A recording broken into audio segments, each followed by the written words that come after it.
तो जिनकी ना शक्ल हो ना अकल हो, जो गवार है, जिनके पास कोई ऑप्शन भी ना हो ना, वो यही बकवास करते हैं। इसको धंधे वाली बोला जाता है। ये सब हमारा कल्चर नहीं है। लिविंग में रहने की बात कर रही है और ये कह रही है हम 4 जगह रह सकते हैं। शरीर कोई वस्तु है क्या सर?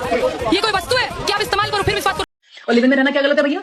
क्या गलत है? अगर शादी करके पूरा बर्बाद करके एक दूसरे के घरों को, उससे बेटर अगर जो इंसान दिमाग लगा रहा है कि माँ बाप ने शादी करके ड्रामा मार रखा है, उससे पहले मैं खुद जाके देख लूं भाई ठीक है ठीक नहीं है। आप पत्रकार हैं, मैं आपको पत्रकार बोलूंगा तो आपको कोई समस्या है? नहीं, कोई समस्या नहीं है मुझे। तो छिनारों को छिनार कहने में क्या समस्या है? बयान को वापस नहीं लेंगे। कौन सा बयान? जो आपने लिविंग में रहने वाली महिलाओं लिविंग में रहना सही है क्या, आप बताइए। नहीं, आप मेरा छोड़िए ना महाराज, मैं आपका इंटरव्यू कर रहा हूं, मेरा इंटरव्यू कर रहे हैं, आप मुझसे सवाल कर रहे हैं। आप मुझे दोस्तों, आखिर में यह क्यों कंट्रोवर्सी हो रहा है और किन इन बातों पे बवाल हो रहा है? सनातन धर्म में पहली बार ऐसा बात हुआ है कि किसी बात को लेकर, किसी विषय को लेकर इतना कंट्रोवर्सी और बवाल लोग कर रहे हैं। आखिर क्यों खुद पर खुद लड़ रहे हैं? सभी लोग आपस में कोई सत्य है कोई असत्य, ऐसा क्यों बात बोल रहे हैं? आखिर में प्रेमानंद महाराज और अनुरुद्धाचार्य ऐसा क्या बात बोल दिए कि सबको इतना बुरा लग गया? थोड़ा सा इस बहन को अभी बात आप सुन लीजिए, ये बहन क्या कहना चाहती है। लड़कियों को नहीं, भंडियों को दिक्कत है। ये सारे भंडी हैं, ये लड़की है ही नहीं। लड़कियां नंगा कैसे होता है इंसान? इंसान अपने कर्मों से नंगा होता है। इंसान अपने कर्मों से नंगा होता है। अगर किसी का भाई बोल रहा है कि बहन ये होती संस्कारी लड़कियां, ये देखो संस्कारी लड़कियां। बहन, आप लिविंग में रहना चाहोगी? हमारे यहाँ इसको धंधे वाली बोला जाता है। ये सब हमारा कल्चर नहीं है। धंधे वाली बोला जाता है? जी बिल्कुल। 4 जगह मुंह मारना तो नहीं है। हम दुल्हा तब तक एक नहीं हो सकता है जब तक 7 फेरे 7 रस्में 7 कस्में नहीं निभाई जाएंगी। हम इस चीज को समर्थन करते हैं। और खबरदार जो 2 कौड़ी की कोई लड़की आएंगी और बोलेंगी कि हमारे धर्म गुरुओं के मुंह पे काली फोड़ने की बात करेंगे और अपमानित करें, तो जवाब है मेरे घर पे सिर्फ मेरे मदर और फादर की अरेंज हुई है। बाकी जितने लोग हैं ना, और उन्हीं की नहीं चली, बाकी जितने हैं सब लिव इन में रह चुके। कोई 6 महीने रहो और वो बिना पूछे नहीं रहे। वो चोरी होती है, ठीक है, कि वो गलत ऐसा है। जिनको सुनो जिनकी ना शक्ल हो ना अकल हो, जो गवार है, जिनके पास कोई ऑप्शन भी ना हो ना, वो यही बकवास। और लिविंग में रहना क्या गलत है भैया?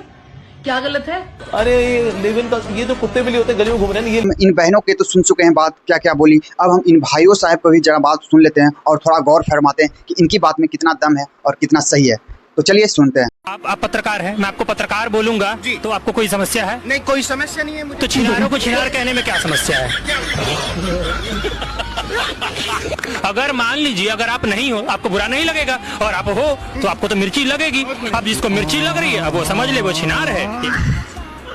हम लोग बिहारी हैं, हम लोग के यहाँ ये सब नहीं होता है। वैसे वैसा नहीं, हम लोग के यहाँ छिनेरा कहा जाता है, यहाँ तो छिनेरी कहा जाता है। हमारे ही देश में महिलाओं को पूजा नहीं जाता है। हाँ भाई हाँ। तो ये कौन सा काम की है जो इनको पूजा जाए? छिनरी वाला काम करेंगे तो छिनरी नहीं कहेंगे तो इनको देवी बनाएंगे। बात तो सही है। नहीं, आप मेरा छोड़िए ना महाराज, मैं आपका इंटरव्यू कर रहा हूँ, मेरा इंटरव्यू कर रहे हैं, आप मुझसे सवाल कर रहे हैं। आप मुझे बताइए ना, मैं आपसे जानना चाहती हूँ। आप बताइए, आपका बयान जब आप इस देश की नागरिक हैं। हाँ। देश की नागरिक हैं कि नहीं? हाँ बिल्कुल। वोट डालती हैं? बिल्कुल। तो बताइए ना, तो हिंदुस्तानी बताइए। तो फिर लिविंग में रहना सही है कि गलत? एक माँ हो की बताइए, एक बेटी हो की बताइए, एक बहन हो की बताइए। आप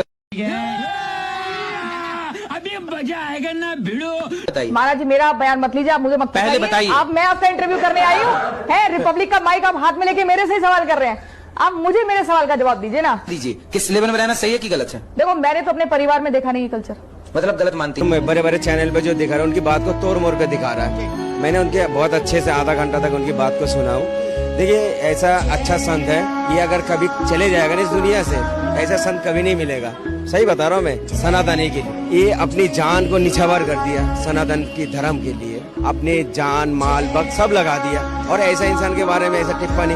और देखिए, ये सिर्फ लड़की को नहीं बोला, लड़कों को भी बोला और लड़की को भी बोला, और बिल्कुल सही बात बोला, कोई गलत बात नहीं बोला। और 100 में कोई 2-4 कन्याएं ऐसी होंगी जो अपना पवित्र जीवन रखकर किसी पुरुष को समर्पित होती होंगी। कैसे वो सच्ची बहू बनेगी?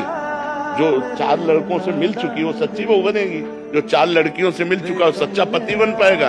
अब आजकल बहू मिलना और या पति मिलना बड़ा मुश्किल है, बड़ा मुश्किल है। कुछ लोग सही बोलते हैं कि हमारे सनातन धर्म में के ही लोग सनातन का विरोध करते हैं। अरे, इससे तो शर्म रखो कि हमारे मुस्लिम समाज के लोग सनातन की सपोर्ट कर रहे हैं, प्रेमानंद महाराज की सत्य मान रहे हैं, उनकी बाणी सुन के अपना जीवन परिवर्तन कर रहे हैं। और हम सनातनी लोग उनकी बातों में कड़वा लगती है, उनकी बातों में जलन लग रही है, उनकी बात की कड़वाहट लग रही है। अरे शर्म करो थोड़ा सनातनी हो। अरे हमारे सनातन धर्म की ओर से, महाराज की ओर से देन है कितना युवा और कितना लोग परिवर्तन कर रहा है अपने ज़िंदगी के। इसलिए हम लोग सनातन को ही पूजें और सनातन को ही धर्म अपना गुरु मानकर उनकी सत्य वाणी पे चले। और देखो मुस्लिम समाज का भी लोग हम लोग को सपोर्ट कर रहा है दोस्तों, तो इससे आप जरूर समझे कि कितना सत्य महाराज जी। इतने बड़े बड़े वकील, अधिकारी और सभी लोग हमारे पूज्य महाराज प्रेमानंद की बात पर सत्य की ओर चल रहे हैं, और कुछ ऐसी बहनें हैं जो इनकी विरोध कर रही है। तो बिल्कुल आप लोग की अगर बुरा लगा होगा तो हम मानते हैं, लेकिन इतना भी बुरा महाराज बात नहीं बोले हैं जितना आपको लगना चाहिए।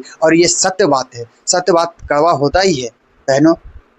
जो लोग संविधान की बात करते हैं कि संविधान में तो लिखा है फ्रीडम की, आज़ादी की, तो हर एक आज़ादी की एक पहलू होती है दोस्तों, हर एक चीज़ की पर्दा होती है, हर एक चीज़ की मर्यादा होती है। अगर हम उस मर्यादा में रहें, उस पहलू में रहें, तो हमें संविधान भी अनुमति देती है। लेकिन ये नहीं कि हम किसी के साथ कोई अवैध संबंध बनाएं और कुछ दिन के बाद ही हमें उससे छोड़ दें।